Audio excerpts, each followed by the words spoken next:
Good morning, people of God. This is Pastor Fred Rilling coming to you from my backyard. You can hear some of my bird friends who are welcoming me at 5 o'clock in the morning. They get up early.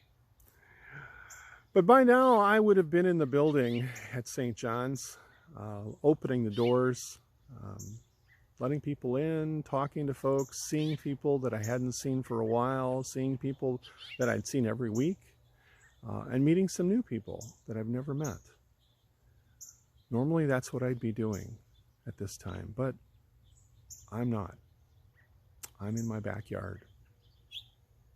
And it makes me wonder if what I'm doing right now and the kind of ministry that we're providing through this process of recorded and live streaming and all the other things that churches are doing, I wonder if it's enough.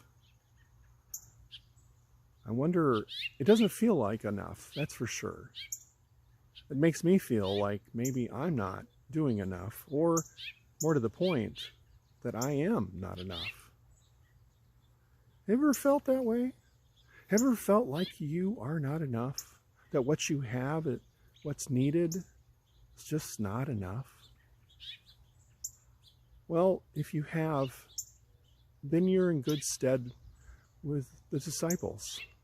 Because today we hear about a story where Jesus is walking with and healing and caring for thousands and thousands of people. It says 5,000, but that's translated from 5,000 men. There's women and children. There's maybe 10, 15,000 people that are gathered. Huge number of people.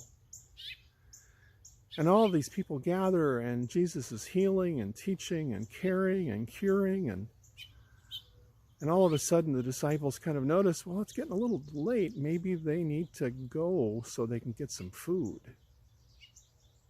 And so they come to Jesus and tell him, say, hey, send them home, or send them to the places around here so they can get food. It's a caring thought, I think, on their part. Jesus, of course, instead of sending them off, tells the disciples, well, why don't you feed them? Now, I don't know how you would imagine responding in that situation, but I can imagine saying, huh? I don't have enough. Look what we have, Jesus, they say. 2 fish, 5 loaves of bread. Not nearly enough. And yet we hear what happens. Jesus takes what they think is not nearly enough, blesses it, and turns it into a feast. There's so much, in fact, that there's leftovers. I wonder about that. I wonder about our response to Jesus saying, hey, care for people, take care of people, love them, protect them, feed them. And our response is, well, Jesus, we don't have enough. There's not enough to go around. I don't have the skills that you need. I don't have the talents that you need to do these things. I am not enough. And yet,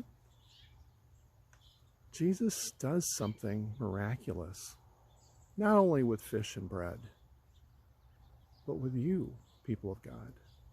Jesus takes what you have and who you are and makes it more than enough. Jesus takes what you have and who you are and blesses the world with it. Jesus takes what you have and who you are and does things that, well, are miraculous. I know there's hard times in people's lives. Death continues to happen. People don't have work. They're having a hard time paying bills. And so I can imagine it's an easy time to say, I'm not enough. I don't have enough. But our text today says, even in the hardest of times, you have what you need to care for others. And you are certainly more than enough. Even if all you see is a little bit. Jesus takes the little bit and makes abundance out of it. I pray for you and for your families, for those you love and for those you've never met. And I ask you to continue doing the same. Thank you, people of God, for being that, the people of God. Amen, amen, and amen.